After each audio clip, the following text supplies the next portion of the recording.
Le procès sur l'impact du nuage de Tchernobyl n'aura pas lieu. 10 ans après son ouverture, l'enquête s'est achevée par un non-lieu. Une décision qui laisse un goût amer pour les victimes et leurs associations, en particulier en Corse, où le nombre des malades de la thyroïde avait nettement augmenté dans les années suivant la catastrophe.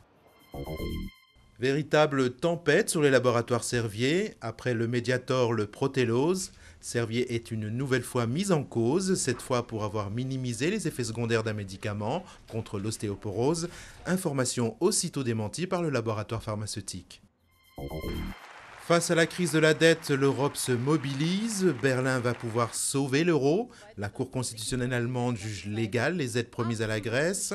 De son côté, l'Espagne devrait, sauf surprise, adopter la règle d'or de stabilité budgétaire, alors que Berlusconi devrait obtenir le premier feu vert du Sénat pour son plan d'austérité. Vaste offensive des forces syriennes à Homs, dans le centre du pays. Au moins 9 personnes ont été tuées dans l'opération. Le ministre des Affaires étrangères Alain Juppé, en visite à Moscou, accuse le régime syrien de crimes contre l'humanité. Présumé coupable, ou l'histoire réelle de la descente aux enfers d'Alain Maréco, huissier de justice, et de sa femme, ainsi que de 12 autres personnes accusées d'actes de pédophilie à outreau. Un film efficace et plus vrai que nature sur un fiasco judiciaire qui suscite la polémique à l'occasion de sa sortie.